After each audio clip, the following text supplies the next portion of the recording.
Here now, Trey Gowdy, former House Oversight Committee chairman and a Fox News contributor now. Good to see you this evening, sir. Great to have you with us.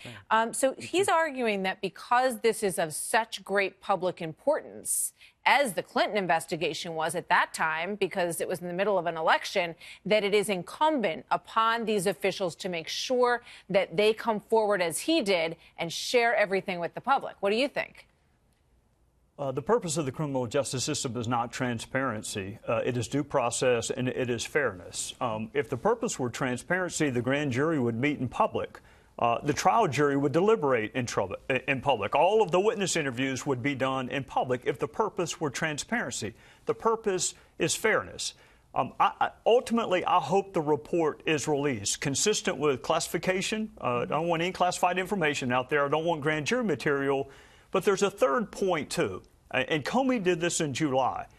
He held a press conference and laid out all the evidence he had on someone that he wasn't going to indict. The Department of Justice does not speak through press conferences. They do not speak through reports. They speak through indictments. So on the criminal side, if you have enough, issue an indictment. On the counterintelligence side, if you have information about what Russia did in 2016, release that, as much of it as you can, but don't conflate the two. Yeah, that's very interesting. And it's also interesting to remember that Rod Rosenstein based the memo on which James Comey was fired in part on exactly what he did on that day on July 5th, correct? So did Michael Horowitz. Michael Horowitz is as straight an arrow as you will find in Washington. And the Inspector General took great exception to the way Jim Comey, just like in his op-ed, I mean, he does it all the time. He thinks that he is the arbiter and author of the rules, and he's not. You cannot besmirch people's reputations. The Department of Justice cannot do it in a press conference or report. If you have enough information, indict them. He didn't have enough to indict Hillary Clinton, he didn't think. So he held a press conference that was even worse than a trial because she doesn't have a chance to defend herself. I mean, when we all listened to every word of it, we were hanging on every word, trying to figure out where he was going, what he was saying. He was building the case one after the other. It felt surely he was going to indict based on everything he said. And then at the end, it was like, like a twist in the story. But no prosecutor would bring this case to indictment. So, I mean, it's very interesting to see him giving advice for how this process should play out. To Adam Schiff speaking of no prosecutor, no prosecutor would have a press conference like the one he had either. OK. Fair point. So Adam Schiff says that he thinks that the president, no matter what happens, should face jail time when he leaves office. He has been obviously very, upfront about his feelings about this whole case. And I know you say he's been over his skis on it. What about the fact that he says that the president should do jail time?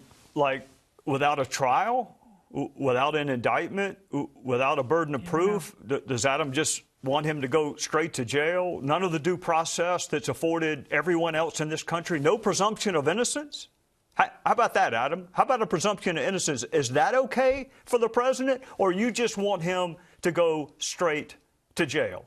I think it is reckless and irresponsible, especially for a former federal prosecutor, which is what Adam Schiff was, or Jerry Nadler, who's the chairman of Judiciary. Nadler said over the weekend the president's committed a crime, obstruction of justice. There's been no trial. There's been no determination by 12 of your peers. There's no judge involved. Schiff says there's a very real prospect he's going to go to jail, and Nadler says he committed a crime.